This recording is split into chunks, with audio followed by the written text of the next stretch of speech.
1942년 영국군은 세계 최대 규모의 전함인 티르피츠를 무력화하는 작전을 구상한다.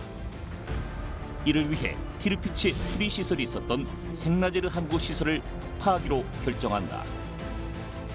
하지만 독일군의 삼엄한 방어로 인해 공군과 해군은 작전을 포기하게 되고 결국 코만도에게 임무가 주어진다. 성공 가능성이 희박한 작전을 성공시키기 위해 코만도가 내놓은 비장의 카드는 무엇이었나? 뉴스멘터리 전쟁과 사람에서는 현대 특수부대의 시초로 불리는 영국 코만도의 활약상을 자세히 알아본다. 특수한 임무, 특수한 목적을 가지고 만들어진 특수부대. 하지만 시작은 순탄치는 않았습니다. 처음부터 성공하리라 기대는 안 했지만 요 정도일 줄은 몰랐다라는 저희가 실소를 금할 수가 없었는데요. 일단은 코만도의 활약, 그래도 지금까지 이렇게 특수부대가 남아있다는 것, 여기서 뭔가가 시작됐다라는 뜻 아니겠습니까? 코만도는 처음 만들 때 사실 특수작전 개념이 왔다 갔다 했는데 가장 처음에 생각했던 거는 사실은 이름부터 정해놨는데 폭풍부대였어요. 그러니까 우리식으로 하면 태풍부대 같은 거죠. 네. 그러니까 중대급 또는 대대급으로 강습부대였거든요. 그래서 이제 중대 또는 대대급으로 강습한다. 어디를 할까? 그래서 최초의 부대가 노르웨이의 로포텐 군도라는 데를 쳐요. 그러니까 아마 처음에는 이제 좀 외진데를 쳐야 성공할 확률이 높으니까. 네. 그래서 거기를 치는데 거기 목표물이 좀 창피한 얘기인데 어유공장이었어요. 어유공장이 뭐예요? 거기가 청어, 고등어 같은 게 많이 나니까 생선 이게 짜서 기름 만드는 데였어요. 그 기름으로 뭐예요? 비타민, 영양제. 옛날에 우리 왜 그 먹어봤잖아. 생선 비린내 나는. 오메가3 말하는 거? 네네. 핑계는 독일군의 건강을 건강 약품이니까. 네. 그리고 이제 그게 화약 재료로도 들어간다는데 아무튼 이거는 실험적인 작전이었던 것 같습니다. 네네. 그래서 500명을 투입하고 기란내 요원으로 노르웨이 소대원 50명을 투입을 해요. 네. 그래서 들어가는데 간단히 말하면 성공은 해요. 목표물 이제 폭파하고 나오는데 근데 사실은 독일군이 거의 없었어요. 그리고 이제 기습 침투였는데 딱 갔더니 마을 주민들이 다 나와갖고 이러고 있는 거예요. 얘들은 그냥 하선에서 가서 공장 저기 있다고 가서 공장에다 폭탄물 설치하고 뻥 터뜨리고 박수 받으면서 돌아왔다. 첫 걸음마니까요. 그죠. 사실은 우리가 아이가 첫 걸음마를 딱 뗐을 때 제대로 걷습니까? 막 비틀비틀거리고 쓰러질 듯 하지만 모두가 박수를 쳐주지 않습니까? 요렇게 시작한 거예요. 그럼요. 성공은 성공이지. 그러니까 세상에 처음부터 되는 일은 아무것도 없어요. 여러분들이 혹시 이거 우리가 비웃는다고 얘기하시면 안 돼. 이 정도 노력 없이 되는 일은 아무것도 없어요. 그래서 이렇게 됐고 여기서 자신감을 얻어서 이제 유명한 노르웨이의 백서이 섬 기습 작전을 하게 됩니다. 네. 근데 이거는 정말 중요한 작전이에요. 진짜로. 네. 그냥 작전 계획부터 말씀드리면 네. 1940년 12월 27일에 노르웨이에 있는 이제 백서이 섬을 공격하게 되는데 노르웨이가 이게 좁은 수로가 많다 보니까 그 수로를 타고 들어가야 되니까 이 섬이 또 이렇게 등대처럼 지키는 거거든요. 여기가 리아스식 해안이라 가지고 엄청 하여간 복잡해요. 네. 그래서 이제 거기를 가다 보니까 이게 굉장히 힘든 거였어요. 섬이 십자포로를 견제하고 있고 수로는 좁고 그러니까 비행기로 폭격하고 배는 가고 해안포대 없애야 되고 굉장히 복잡하기 때문에 간단히 말해서 육해 공군 합동 작전을 핍니다. 근데 세상에 제일 어려운 게 육해 공군 합동 특수 작전이거든요. 서로 미워하잖아요. 아니 미워하는 건데 이게 어려워요 진짜. 왜냐하면 비행기 가는 속도, 배 가는 속도 다르고 타이밍 맞추고 이런 게 진짜 쉽지 않습니다. 그래서 여기에는 공병 포함해서 576명이 투입이 돼요. 네. 그래서 공군 폭격기가 독일군 비행장을 폭격한다. 구축함은 가서 해안포대를 폭격한다. 보병, 그러니까 특공대는 말로이 섬과 백서이 섬 양쪽으로 분산 상륙해서 이제 목표, 독일군 기지나 이런 거 없애고 배를 타고 귀환한다라는 굉장히 어려운 작전이었습니다. 네, 지금 보면 노르웨이 그리고 박소. 와, 저 파도 봐. 높다. 어이구야. 저기 파도는 진짜 무서워요. 제가 이제 낚시를 좀 하니까 저 정도로 갑판 위로 물이 차올라올 정도면요 어마어마하게 이 위아래로 흔들리는 거거든요. 그렇죠. 그리고 또 조금 전에 어떤 부사관이 입에 물고 있었던 그 나이프가 바로 그 페어번 사이크스 나이프입니다. 그리고 여기에 굉장히 우리가 생각해야 될 힌트가 담겨져 있어요. 뭐냐? 네. 촬영팀이 벌써 이 출동하는 군함에 동승을 했다는 거죠. 그래서 코만도 부대의 이 주 목적이 두 가지라고 했잖아요. 첫 번째는 히틀러가 싫어하는 짓은 다 한다. 두 번째는 영국 국민들에게 사기. 그러니까 우리가 계속 코만도가 군사적으로 실패했다고 이야기하지만 그거를 부풀리든 아니면은 사실을 속이든 이 국민들에게 계속 사기 진작 효과를 줬죠. 바로 이런 영상들을 통해서요.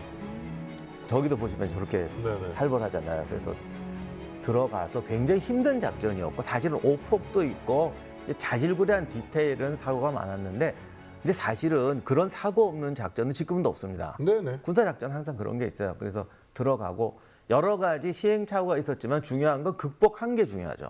이걸 극복해요. 그러니까 이 작전이 말이 안 되는 게 구축함으로 강습한다는 자체가 말이 안 돼요. 수로에 들어가다 들키거든요. 그래서 얘가 보고 막 무전을 쳤는데 아유 어선이겠지. 그리고 애들이 또 무시한 거야. 근데 이 초병이 아주 똑똑해가지고 전령을 시켜서 보냈어요. 근데 이 전령이 해군 전령이어가지고 해군본부로 가버린 거야. 그래서 해군 사령관이 보더니 그럼 포대 연락했냐고. 걔도 육군인데요. 이래가지고 연락은 갔는데 포대는 잠자고 있었어요.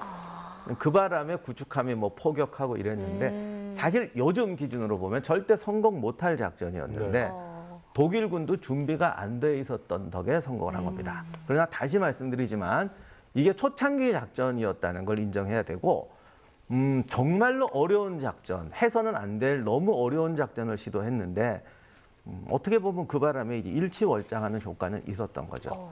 그 코만도 부대의 첫 번째 목적이 히틀러가 싫어하는 짓은 다해 그거잖아요. 그래서 히틀러가 어떤 명령을 내리냐? 나중에 코만도 오더라는 이 명령을 내려요. 네. 코만도 명령. 만약에 영국군 특수부대, 특히 코만도를 사로잡으면 직결 처형해라. 전쟁 포로로 삼지 말고 그 자리에서 사살. 그 뒤에 이제 코만도에서 다른 영국군 특수부대가 파생이 되잖아요. 그럼 걔네들도 포함. 이렇게 해서 코만도 명령. 이게 굉장히 유명해져서요.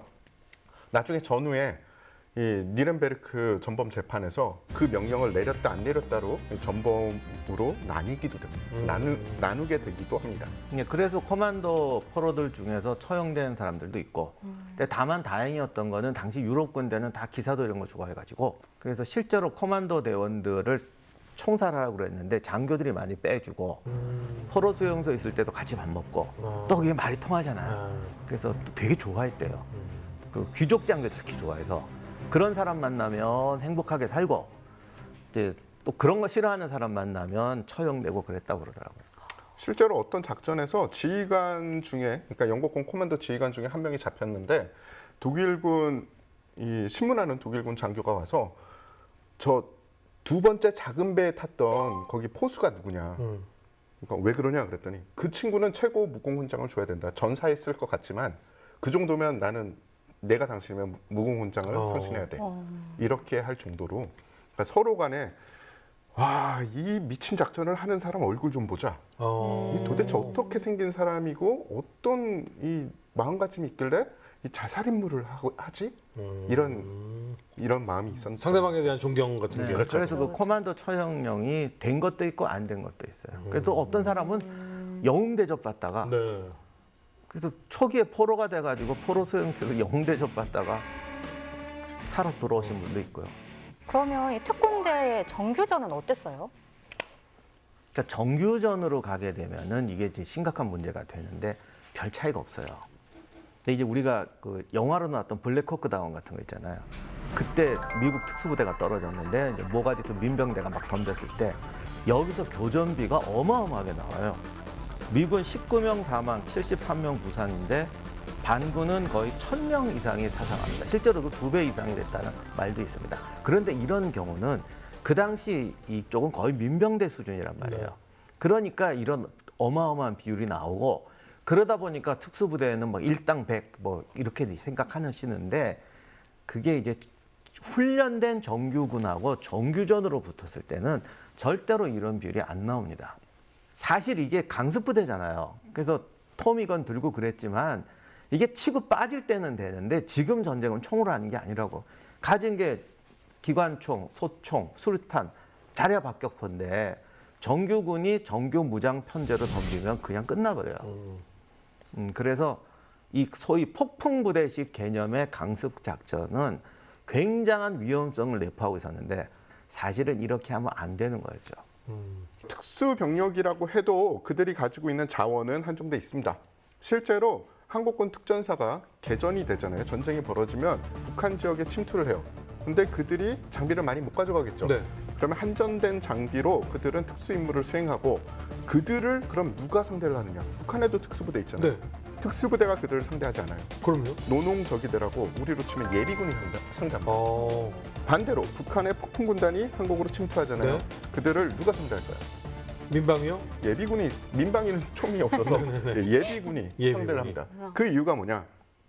아무리 일당백이고 잘 싸워도 후속되는 지원이 없으면 그들은 그냥 잘 싸우는 개개인이고 총알이 떨어지면 우리가 총으로 충분히 죽일 수 있는 대상이에요. 그래서 현대전 기준에서 특수부대는 그냥 잘 싸우는 그런 사람들을 모아놓은 걸로 충분한 게 아니라 후속 지원, 그러니까 뭐 지원, 항공 지원이나 아니면 뭐 함포 지원 이런 지원이 충분히 가해지지 않으면 잘못하면 특수부대를 잘못 사용하는 계기가 될 수 있습니다. 제가 여기서 갑자기 궁금해하시는 시청자 여러분도 있을 것 같아서 강습 작전, 기습 작전 뭐가 달라요? 그러니까 어디에 가서 무언가 하나의 어떤 타겟을 폭파하고 빠져나오거나 네. 통신선을 절단하거나 네, 네. 이런 건 괜찮은데 네. 기습적으로 상륙해서 전투를 정규군 비슷한 전투를 벌여서 해안포대를 점령한다거나 이런 시간을 요구하는 작전은 못한다는 거죠. 그러니까 들어가서 싸우는 것이 강습 작전, 들어가서 내 목표만 딱 이루고 빠져나오는 것이 기습 작전. 그렇죠. 예를 들면 정말 서너 명이 들어가서 철조망 지도를 뭐 사진을 찍어 온다거나 이런 거는 되는데 일개 중대가 상륙해서 뭐 철조망을 폭파하고 다리를 점령하고 이러는 거는 성공할 가능성이 사실은 거의 없어요. 이 2차 대전 때도 특히 독일군이 차량화가 잘 돼 있기 때문에 정규군이 차 타고 오면 방법 없다는 거예요. 사실은 이 용어적인 부분이 있는데 기습 작전 안에 강습 작전이 들어갈 수도 있고 빠질 수도 있어요. 기습 작전은 적이 모를 때 혹은 우리가 신속하게 어떤 작전을 하는 거고 강습은 강하게 치는 겁니다. 그렇게 생각을 하시면 돼요. 기습적으로 강습할 수도 있고 적이 기다리고 있는데 강습할 수도 있는 거예요. 근데 제가 드리는 말씀은 뭔가를 점거하고 뭔가 하여간 좀 시간을 요구하는 거는 영화처럼 절대 안 된다. 노르웨이는 그렇다 치고 노르망디는 안 그렇잖아요. 네, 그래서 사실 노르망디에서 성공한 작전이 방금 지금 말씀드린 것처럼 뭔가 들어가서 이렇게 딱 특정한 목적만 치고 빠져나오는 건데 이것도 좀 애매했는데 유명한 사건 하나가 노르망디 해안 절벽 위에 있던 레이더 탈취 작전이 있어요. 아, 레이더만 딱 빼갖고 오는 거예요? 근데 그게 이제 요즘 특수 영화에 나오는 같은 건 아니고 조금 섞였어요. 옛날 방식으로 섞였는데. 강기습. 네, 그런 거 비슷해. 그래서 요즘식은 아니에요. 이것도 이제 코만도가 어떤 정체성을 찾아가는 과정인데 백소의 섬에 비해서는 요즘 영화에서 보는 특공 작전 비슷한 거예요. 이게 뭐냐면 당시 그 프랑스 그 절벽 있잖아요. 해안 절벽, 하얀 절벽 이런 거. 거기에다가 독일군 레이더 기지가 생겼는데 여기에 이제 독일이 신제품을 갖다 꽂은 거예요. 독일이 뒤늦게 레이더를 개발했는데 고도를 찾아내는 레이더를 이제 꽂은 거예요.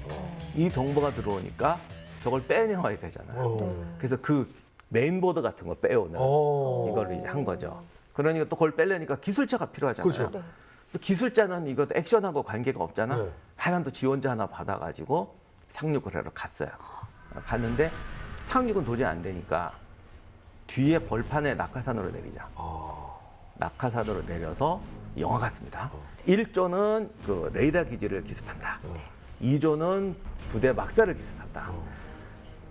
3조는 퇴로는 배로 와야 되니까 퇴로에 있는 해안 포대를 폭파하고 쳐들어오는 독일군 수비대를 막는다. 와, 뭐 만능이네 다. 이렇게 영화처럼 촥. 네. 이게 절대적으로 시간이 부족해. 근데 하여간 했어요. 근데 하여간 성공했어. 근데 거의 실패할 뻔했는데 마지막에 해안 포대 퇴로를 뚫어주는 부대원들이 잘못 낙하가 된 거예요. 그래서 여기는 잘하고 있는데 포대를 폭발해야 되는데 병력이 안 오는 거야. 그러니 해안 포대를 공격을 못 하고 있으니까 이거 다 죽게 생겼다 실패할 때 했는데 그래도 이들대 특공대가 다르긴 다른 게 그 멀리 떨어졌던 애들이 진짜 미친 듯이 달려왔어요. 달려오는구나. 네, 그 쓸모 없어 보였던 훈련이 쓸 데가 있어진 거죠. 그래서 아슬아슬하게 걔들이 도착해서 해안 포대를 파괴하고 이제 상륙정자고 탈출합니다.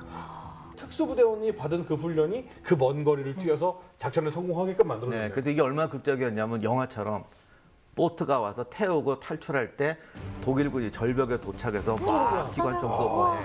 그렇게 영화처럼. 근데 가끔은 영화가 사실보다 더 아니 가끔은 사실이 영화보다 더 영화 같을 때도 있어요. 그럴 때 꼭 보면 기술장 죽던데 살아오셨나요? 네, 이분 살아왔어요. 오, 다행이네요. 이게 코만도가 이런 식으로 성공하는 것들을 보여오면 다른 나라에서도 야, 우리도 특수부대를 좀 운영해야 되겠는데? 이런 생각할 수 있잖아요. 그렇죠. 그런 생각은 이제 벌써 나오기 시작을 했고요. 여기서 이제 코만도 부대를 상징하는 뭔가가 또 생깁니다. 예, 부대가 점점 전공을 세우면 네. 당연히 이들에게 당근을 줘야겠죠.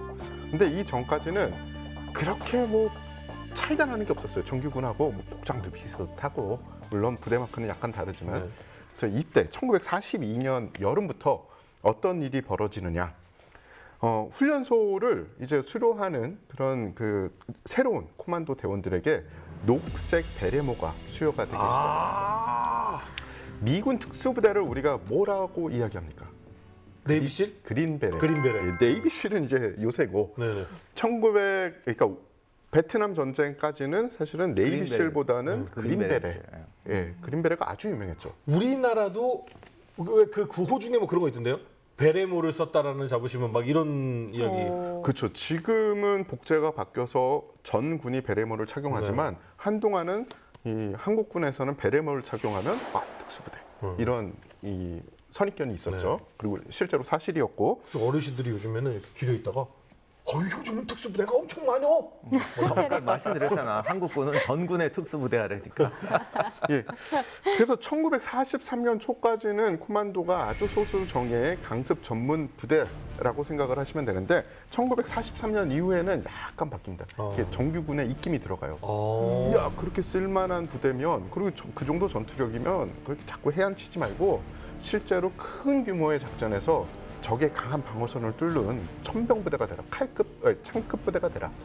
그래서 부대의 성격이 그때부터 또 모호해집니다. 그거 애매한데 특수부대는 그러면 안 되는데. 살짝 그렇죠. 그러니까 이게 두 개가 섞여 있으니까 그 백서이섬 상륙 작전이 그게 빛과 어둠이 있는데 백서이에 성공하니까 정규군들이 감동을 받았어요. 그것도 3D 입체 작전이었잖아요. 그러니 방금 말씀하신 대로 야 그럼 얘들을 일당백으로 밀어넣자. 이런 이제 어마어마한 착각을 하게 되는 거죠. 그래서 이제 미군도 그 유명한 레인저가 이때 탄생해요. 이 미군이 처음부터 레인저를 딱 창설했다기보다는 처음에는 어떻게 만들지?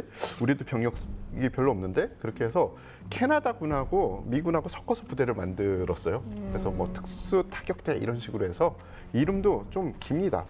First Special Service Force 뭐 이런 식으로 해서 굉장히 좀 긴 부대를 창설해서 그런 훈련, 비슷한 훈련을 시키게 되죠. 그래서 미군도 코만도가 겪었던 건 똑같아요. 이게 창급 부대냐, 그러니까 창급 부대냐, 특수작전하는 그런 특수부대냐에서 좀 왔다 갔다 합니다. 애매하게. 네.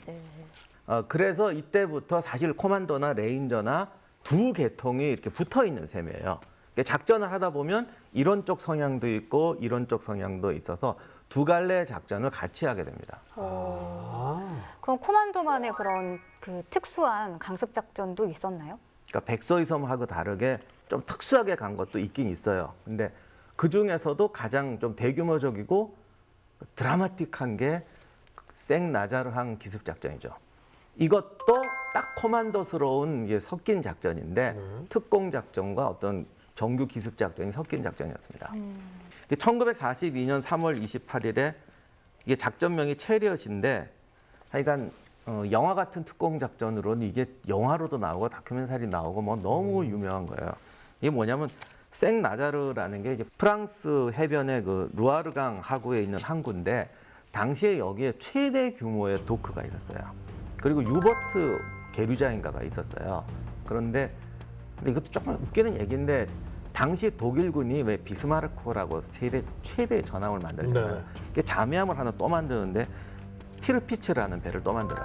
근데 비스마르크는 대서양으로 나오다가 격침됐고 아무것도 못하고 가셨잖아요. 예. 티르피츠는 더해요. 노르웨이에 꽁꽁 묶여 있었어요. 못 나가고 있었고. 예, 아예 못 나오고 있었는데 어. 또 쓸데없는 걱정을 한 거지. 제가 나오면 어떡하지? 나오면 어딜 갈까? 영국으로 가겠지. 아니 그러니까 항구가 있어야 되잖아. 네네. 그 배가 있을 항구는 이 나자르항밖에 없다. 거기 도크가 크니까. 그리고 수리도 해야 되니까. 네. 그럼 나자르항을 폭파하면은 제가 못 나오겠지. 좀 멀리 갔네요. 네, 그래서 이제 나자르항을 폭파하기로 하는데 난 지금도 이해가 안 가는 게 이걸 왜 공습이나 이런 걸 하지 왜 이걸 코만도를 보낼 생각을 했는지 모르겠어요. 영국군도 생각을 안 한 게 아닙니다. 야, 이거 도대체 그 건성거 드라이독을 어떻게 하면 못 쓰게 할까? 다각면으로 연구를 했어요. 네. 육군한테도 야, 아이디어 짜. 공군한테도 아이디어 짜. 해군한테도 아이디어 짜. 그래서 첫 번째 나온 의견이 그러면 해군이 잠수함을 운영해서 어뢰를 좀 쏘자. 네. 이 건성거의 수문만 이 분량으로 만들어도 한동안 못 쓰거든요. 그렇죠. 다시 수리해야 되니까. 그렇게 해서 그럼 어뢰 공격이 가능한가 봤더니 어뢰 공격 못하게 잠수함 방어막이 쳐져 있는 거예요. 그럼 어뢰 공격은 안 되겠고 그러면 함대를 보낼까? 근데 해안포가 너무 빽빽해서 함이 다가가기 전에 오히려 격침이 당하게 생긴 네. 거죠. 그래서 해군은 우리는 못하겠습니다. 백기 들었고 공군이 그럼 공군이 하면 되잖아. 공군이 하면은 그래도 그 건성거의 수문이 좀 작긴 하지만 그래도 이 폭탄이 뭐 좀 맞겠지. 거기도 문제가 있었습니다. 왜요? 당시의 폭격의 정확도가 20%가 안 돼요. 그러니까 뭐 한 2,000발 떨어뜨리면 그 주변에 들어가는 게 뭐 100발 정도도 안 되는 거예요.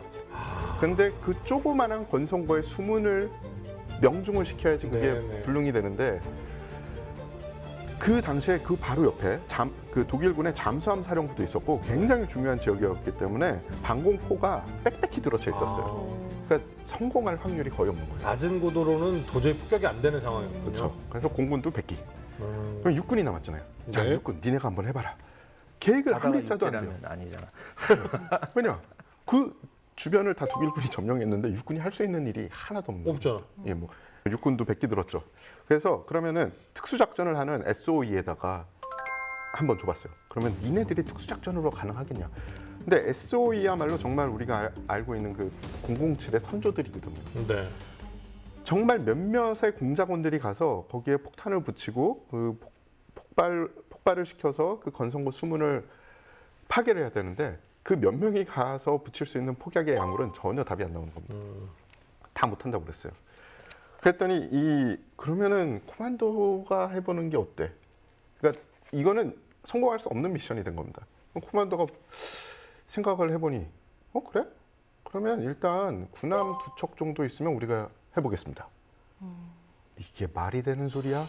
해안포가 깔려 있는데 군함 두 척으로 뭘 하려고요? 그렇죠. 그래서 코만도가 어떤 아이디어를 냈냐면 군함 한 척은 그러니까 만약에 우리가 해군한테 다행히 해군한테 군함 2척을 받으면 구축함 2척을 받으면 독일 군함하고 되게 비슷하게 개조를 해서 야간에 독일 군함인 척하고 들어가서 한 척은 건성거에 충돌을 해서 네. 이 함수 부분에 폭약을 설치해가지고 폭파시키고 다른 한 척으로는 탈출하겠다. 자살이죠. 그냥 그거 자체가 자살이에요. 약간 꽝 같은 느낌이 들어요. 내가 안 보이면 남들도 안 보이겠지라는 그런 느낌. 그렇죠. 그래서 이 모든 군종에선 이거 현실성이 없어라고 생각을 했습니다. 하지만 그 코만도의 열혈 지지자가 처칠이었죠. 네. 해군은 아무리 봐도 이거를 해주고 싶지가 않은 거예요. 지금 유보트 잡기도 힘든데 구축함 2척을 줘? 그럼 가면은 분명히 못 돌아올 밴데? 이거 들어가면서 바로 갈 건데 가요. 뭐. 그래서 타협을 했어요. 처칠이 등 뒤에서 안 줄 거야? 정말 안 줄 거야? 이러고 있으니 당연히 줄 수밖에 없잖아요. 우리가 가진 구축함 중에 제일 작전에 쓰지 못하는 게 뭐냐? 1차 세계대전 때 미군한테 공여받은 구축함이 있어요. 네. 그거 한 대 줄게. 아니 코만도는 그랬죠. 아니 우리가 2척 필요하다고 했잖아. 빠져나올 게 있어야지. 해군에서는 우리 2척이 여유가 없고 대신에 고속정들을 10여 대 줄게. 그걸로 병력 나눠가지고 분산해서 가. 이렇게 된 거예요. 근데 어차피 코만도는 가면은 못 들어올 작전인데 그래 그러면 배라도 받았으면 하자. 그리고 코만도가 믿는 구석이 있었습니다. 당시 영국 정부는 독일 해군의 암호를 그리고 암호문을 다 해독을 하고 있었어요. 어허. 야간에 들어가면 야간에 이제 소통을 하는 거는 암호로 통신을 하든 네. 배랑 배끼리 그러니까 배랑 지상이랑 통신을 하든 아니면 발광 신호예요. 네. 근데 발광 신호가 이제 암호에 따라서 그날 변하잖아요. 네. 근데 그거를 낱낱이 알고 있었어요. 아. 밤에 배가 형상만 비슷하면 독일 군함인 척하고 쓱 스며들 수 있겠다. 그 누가 여기 올 거라고 상상이나 하겠어요. 그렇죠. 또 하나의 문제점은 당시에 중요한 지역이면 독일 해군이 계속 순찰을 돌겠죠. 그러겠죠. 그들이 언제 몇 대가 순찰 도는지 또 암호 해독으로 다 알고 있었어요. 그래서 그거 피해서 갈 수 있겠다. 그때 당시에 해군도 그 이야기를 했대요. 해군에서 많은 병력이 차출돼서 이제 군함을 고쳐야 되잖아요. 네. 주어진 시간이 10여일뿐이 안 돼요. 10여일 안에 연도를 자르고 그러니까 미국 군함을 독일 군함처럼 바꿔야 되는 거예요. 그 작업을 하면서 이 사람들이 그랬대요. 아니 알겠는데 들어가는 것까지는 신이 도와주면 할 수 있을 것 같아. 나올 때는 어떻게 나오지? 그랬더니 코만도의 지휘관들이 그랬대요. 나오는 건 그때 가서 생각을 하자. 일단은 들어가는 게 중요해. 나올 생각 없구나. 들어가는 원래- 것도 신이 도와줘야 되는데. 계획은 그 어뢰정들에 태우고 나오는 거였어요. 그래서 조직 자체는 침투조와 철수조로 나눠져 있었는데 그렇게 해야지. 그것도 안 하고 알아서 나오라고 할 수는 없으니까 아무튼 그렇게 해서 들어가게 되죠. 보통 이럴 때 이제 우리나라에서 잘 쓰는 이름절 단어가 있습니다. 어떻게 나와요? 잘. 네. 계획은 다 잘 세워놨어요. 그래서 구축함 한 척에 그러니까 함수에 4톤이 넘는 폭약을 그것도 잘 숨겨놨어요. 네. 왜냐하면 충돌을 하면 한동안은 배가 떠 있을 거고 그렇죠. 그리고 독일군이 그 안을 수색을 할 거 아닙니까? 그렇죠. 그래서 함수 부분에 잘 그 폭약을 감춰놓은 구축함 한 척 그리고 이 고속정들. 그래서 구축함은 어차피 가서 돌격을 해가지고 이제 폭발을 시킬 거니까 네. 계획 자체는 이거였습니다. 구축함은 가서 충돌을 하고 구축함에 타고 있던 병력들은 내려서 그 주변의 주요 시설들, 수문을 이용할 수 있는 시설, 그리고 지하에 있는 연료 시설 이런 것들을 파괴하고 그리고 고속정에 있던 이 병력들은 내려서 추가 병력, 그러니까 독일군의 지원 병력을 막고 그리고 이 다른 그 구축함에 있던 병력들이 모든 작전이 끝나면 이들을 퇴출시키는 그런 이원화된 작전을 한 거죠. 1942년 영국군은 독일 해군의 가장 큰 전함인 티르피치를 무력화하기 위한 작전에 나선다. 최정의 특수부대였던 코만도는 성공 가능성이 극히 낮은 생라제리 항구 폭파 작전을 맡게 된다. 독일의 암호 체계를 파악할 수 있었던 코만도는 낡은 미국제 구축함을 개조해 침투하기로 한다. 코만도는 구축함 함수에 4톤이 넘는 폭탄을 이용하여 건선거의 수문을 파괴한다는 작전을 세우고 실전에 투입된다. 그냥 뭐 이 정도면 헐리우드인데요. 네. 완전 헐리우드죠. 정말 행운이 계속되지 않는 한 네. 할 수 없는 네. 일이었습니다. 근데 작전이 진행되고 처음에 계속 행운이 따라줘요. 이 건선거로 갈 때까지 포대들이 독일군의 포대가 해안포가 쫙 깔려 있었어요. 80문 이상. 계속 발각이 됐어요. 발각이 돼서 심지어 경보 사격도 했습니다. 근데 이 발광 신호로 벌써 암호를 달고 있으니까 독일군 암호를 이용해서 우리는 독일 함정이다. 그리고 지금 수리 때문에 급하게 들어가고 있다. 이렇게 해서 우리 목표 앞까지 무사히 갈 수 있어요. 오, 그것도 기적이에요, 기적. 그렇죠. 예. 그런데 이 거의 앞에 가서 이제 돌입을 할 찰나에 이 독일군도 바보가 아니잖아요. 갑자기 레이더에 우리가 알지 못하는 함대가 뜬 겁니다. 조그마한 배까지 다 보인 거죠. 아, 고속정까지 다 보이니까. 뭐야? 야, 쏴! 어. 그래서 이제 독일군의 사격이 시작이 됐어요. 구축함은 이제 야간이니까 우리가 뭐 요새야 GPS가 있지만 그땐 GPS가 없잖아요. 네. 그냥 한 지점을 보고서 쭉 간 거예요. 네. 근데 그 방향으로 독일군이 계속 사격을 해왔죠. 네. 우리 함수에 뭐가 있습니까? 4톤이 넘는 폭탄. 폭탄. 그거 터지면 끝이에요. 네. 정말 다행히도 대구경탄엔 한 발도 적중이 안 되고 대신에 이 뭐 마스트나 아니면 위쪽 상부에 소구경탄, 중구경탄, 이 독일 탄들이 막 그 근데 장렬을 합니다. 폭탄에 적 총알에 피격이 되면 터져요? 어떤 탄인지에 따라 다릅니다. 어. 그리고 우리가 설치한 폭약이 어떤 폭약이냐에 네네. 따라 다른데 그때 설치한 폭약은 충분히 터질 수 있는. 뭐 예강탄이나 수레였다고 그러던데 수레 큰 폭탄이 없으니까 수레에다가 시한 장치를 했다고 그러더라고요. 그러니까 그 접촉하면 터지죠. 그러니까 불이 붙으면 터져버리는. 그럴 수도 있죠. 어. 그래서 돌입을 해서 다행히 이 구축함이 이 건성거에 그러니까 부딪혔어. 수문에 정확하게 올려놔요. 어. 그리고 그 배를 그대로 놓으면은 독일군이 이 나중에 뺄 수가 있잖아요. 그렇죠. 그러니까 한미에 밸브를 열어서 일부러 침몰을 시킵니다. 독일군이 못 빼게. 그 상태에서 우리가 하기로 했던 계획 그대로 해요. 어. 그런데 이 고속정들이 문제잖아요. 네. 작은 배들이니까. 네. 계속 독일군의 포화에 한 척 한 척 침몰이 되는 거예요. 그렇죠. 그 함에서 도저히 이제는 물론 그 피해를 더 감수할 수 없으니까 물러나자. 어. 왜냐하면 원하는 임무는 다 수행을 된 네. 겁니다. 아직 터지진 않았지만 구축함을 정확한 위치에 올렸고 어. 뭐 수문을 조작하는 장치들은 파괴했고 근데 그 인원들 어떻게 해요? 구축함에 있는 인원들. 그렇죠. 그 구축함에 있는 인원들 그리고 그 이미 소형 침투한 코만도 대원들. 그 100명 이상이 아직도 교전을 하고 어. 있었어요. 그들을 다 살리려면 해상에 있는 인원들도 희생이 되기 때문에 결정을 내릴 수밖에 없었어요. 그래서 맞아요. 육상에 남아 있는 인원은 그냥 육로로 탈출해라. 육로를 다 막고 있는데 어디로 어이구를 탈출해요? 탈출해요. 사실은 명령을 그냥 내린 거지. 니네들 알아서 그냥 알아서 해라. 이거지 사실. 미안하다. 이거지. 근데 이 사람들이 포로로 잡혔을 때까지 그 구축함, 폭약이 실려 있는 구축함이 폭발이 안 된 겁니다. 폭발이 안 되면은 사실은 다 쓸데없는 희생이죠. 예, 작전 실패거든요. 네. 이들을 포로로 잡은 독일 장교가 이들을 신문을 하면서 어. 하나 느낀 게 뭐 특수부대 이 정도 특수부대 한 애들이 왜 이렇게 침울하지? 라고 생각을 했대요. 어. 그래서 이 포로로 잡혔으니까 얘네들이 사기가 떨어졌구나 생각을 했는데 잡혀 있는 애들은 터질 때가 됐는데 왜 안 터지지? 이 생각만 하고 있었어요. 그래서 원래 예정 시간보다 1시간 늦게 터졌는데 설마 이런 일이 일어나지 않을 거야라고 생각했던 독일군들이 다 어디가 있었겠습니까?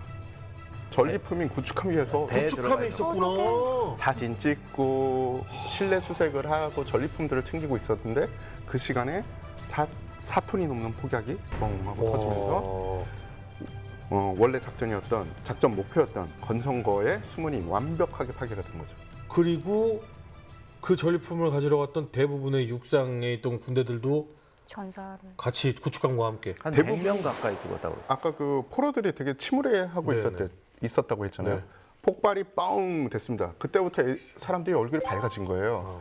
그랬더니 이 자기 부하들이 산산조각돼서 날아가는 걸 봤던 독일군 해군 부사관이 문을 박차고 들어와서 니네들 내가 다 쏴 죽일 거니까 여기 그대로 있어. 그러면서 다시 나간 거죠. 그때부터 코만도는 웃기 시작했군요. 그렇죠.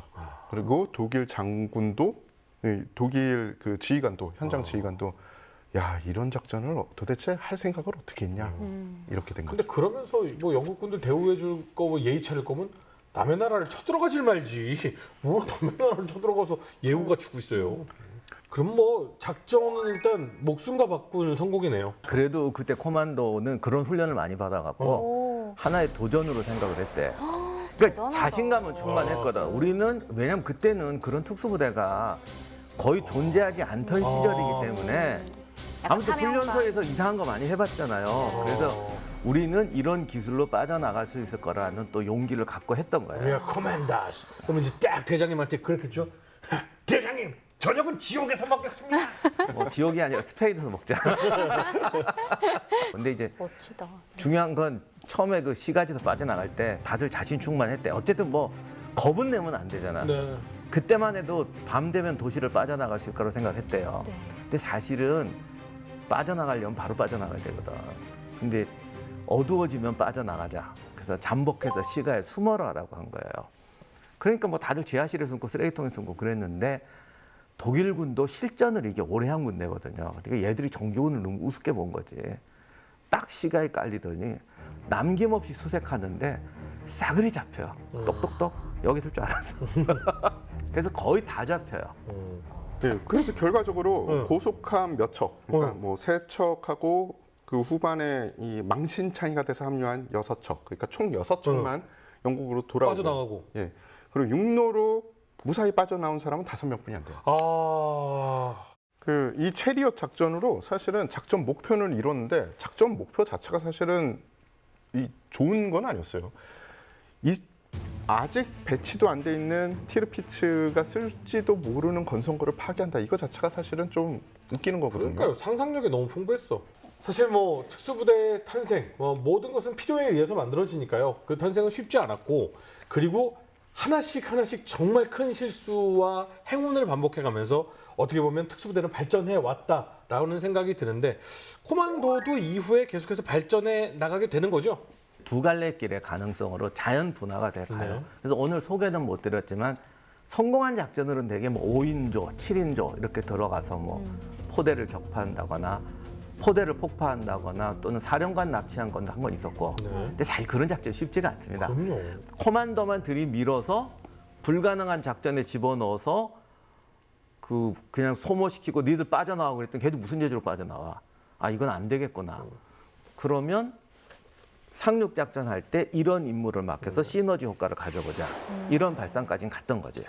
이러한 어떤 코만도의 성공과 실패들을 겪으면서 결국은 코만도는 해체가 되고 이러한 모든 정신을 이어받고 새롭게 탄생하는 부대가 생기는 거죠. 그러니까 이게 여러 가지 시도를 하는데 하다가 깨닫는 게 정규준에 가까울수록 가성비가 떨어진다는 거예요.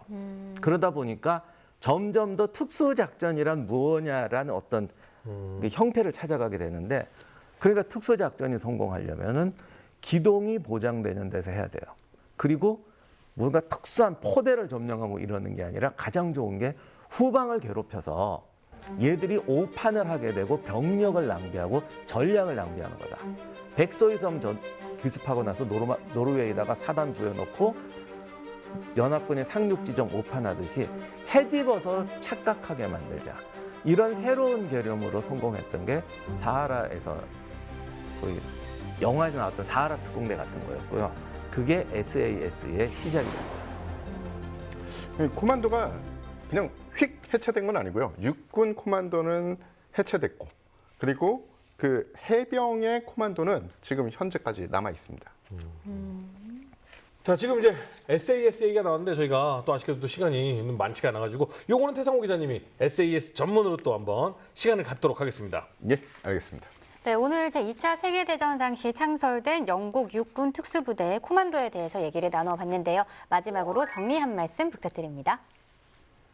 두 가지가 있을 것 같아요. 코만도의 역사를 읽다 보면 이거 실패작 아니냐라고 말씀하시는 분이 많은데 진짜 엄청난 성공작입니다. 하나의 새로운 부대와 하나의 새로운 전략 개념이 이렇게 짧은 시간에 이렇게 수많은 사람의 노력에서 탄생할 수 있다는 게 어떤 사람들의 헌신, 애국심, 용기, 그리고 사실 눈으로 봐서는 굉장히 불합리하잖아요. 그런 것을 이겨내고 도전하는 것에 의해서 100년은 걸릴 전술 개념이 단 5년, 6년 만에 만들어졌다는 건 굉장히 빠른 속도의 성장이에요. 그래서 우리가 세상을 볼 때는 굉장히 비효율적처럼 보이지만, 특히 전쟁에는 비효율적으로 보이는 게 되게 많아요. 그러나 어떤 용기와 헌신을 통해서 새로운 걸 만들어냈을 때 오히려 더 큰 효율을 창조할 수 있다는 게 코만도다. 절대 실패작이 아니고 헛된 노력이 아니었다고 말씀드리고 싶습니다. 코만도의 의의를 살펴볼 때 그들이 2차 세계대전 때 어떤 전투를 벌였냐, 이것을 살펴보는 것도 괜찮지만 어떻게 보면 21세기의 특수부대들은 다 코만도의 후예예요. 그 이후에 특수부대가 현재 오늘날 점점 늘면 늘었지 줄지 않습니다. 심지어 세계대전은 없잖아요, 지금. 그런데도 왜 특수부대가 늘까요? 그 모든 특수부대가 사실은 영국군 코만도의 자양분을 먹고 자란 거죠. 그리고 영국군 코만도가 지금 오늘날에도 이렇게 명성을 떨칠 수 있고 SAS나 델타 대북그루의 어떻게 보면은 이 조상, 부모가 될 수 있었던 거는 아까도 계속 말씀드렸잖아요. 정규 부대와 특수 부대의 차이. 그 알력 싸움에서도 이 정규 부대는 물론이고 국가 지도자가 특수 부대의 특수함을 인정해 주는 그런 이 마음가짐과 이해력이 있었기 때문입니다. 네, 오늘은 영국의 특수부대 코만도에 관한 흥미진진한 이야기를 들어봤는데요. 다음에는 어느 날 최강의 특수부대 SAS에 관한 이야기 또 기대하고 기다리고 있겠습니다. 뭐 특수부대건 뭐 일반 뭐 병과의 우리 군인분들이건 나라와 가족을 지키기 위해서 자신의 목숨을 걸고 근무를 한다는 것, 이건 정말 소중하다고 생각이 듭니다. 다시 한번 나라를 지켜주는 우리 군인 여러분께 감사의 말씀 드리면서 다음 시간에는 더욱더 흥미로운 주제로 돌아오겠습니다. 감사합니다.